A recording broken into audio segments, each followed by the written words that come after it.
Talking about competition, I think there's a spot a lot of us find ourselves in where we want to start a business or we have an idea, and the first thing that we do is we see someone else out there doing what we want to do, some idea of it, and we just give up. We say, I can't do this, someone else is doing it. I think. What do you call them? Silly putty. Silly putty? No. You don't. Silly putty's different. I call them bunchums. You call them bunchums. You can call them whatever you want. They're like, They're bunchums. they're called bunchums. They're like little balls of Velcro. What they are, but They're pretty much up.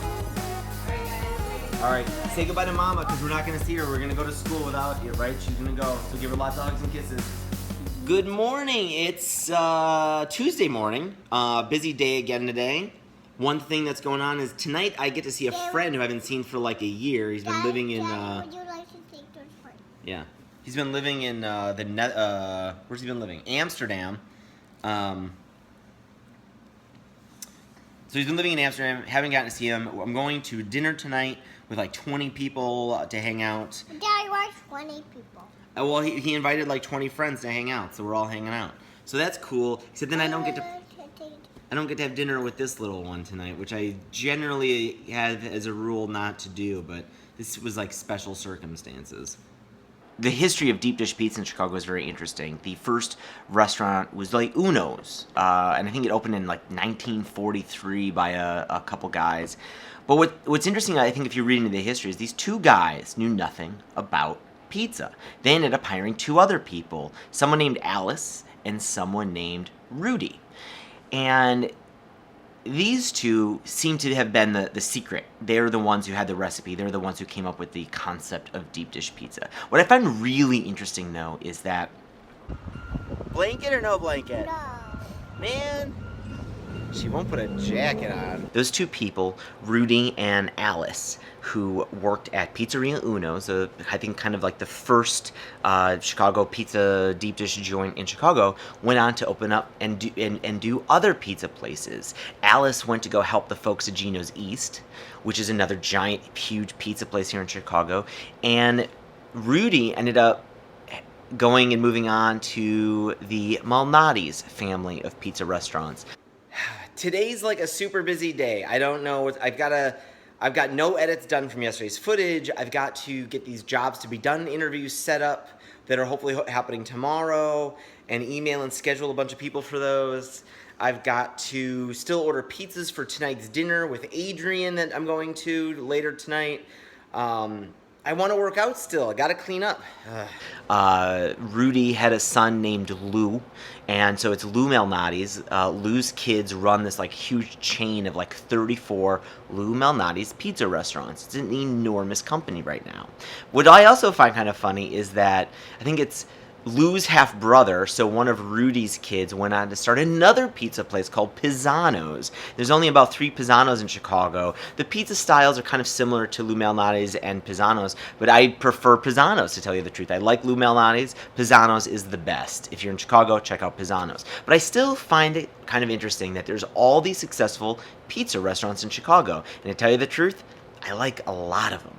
All right, going to meet a friend and like 20 other people at a get-together. The reservation's under me, and I'm going to be late. I'm a little bit nervous.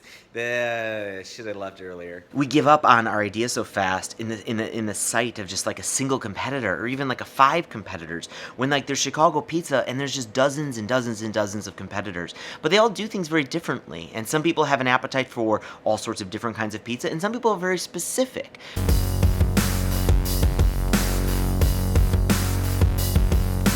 I'm so bad. I'm so worried about somebody snatching it out of my hand. Right.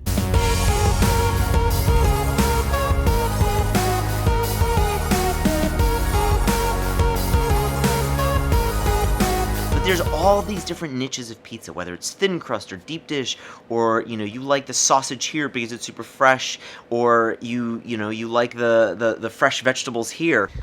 So this guy's in town, Adrian, and he lives in Amsterdam these days. Yes. And it's like, we're going on what now? Like year 2? How many months have you been gone? 14 months. 14 months, so. Back in Chicago for a little bit of this. Yeah. And a little bit of this. Yeah. there's so much room for all these different pizza places, and some are big and some are small, like even Pisano's. But there's nothing wrong with starting a Pisano's. There's nothing wrong with trying to go big like a Lou Malnati's. There's nothing even wrong with trying to go enormous like a Domino's or a Pizza Hut. One Night Werewolf, which is a very, very short version of Werewolf. Oh, which I whoa. like to play. That's interesting. Yeah, what is that? It's fun. We'll play that. They get to choose what they want to be, right? Pizza, however, is just so interesting to me that there is just so much room for competition that I think it's just kind of inspiring. If there's an idea you have, don't give up just in the face of any competition. Figure out how you're different. There's a lot of appetite for even small differences in a product, whether it's differences in customer support or pricing or features or colors and design. There's appetites for small differences, big differences.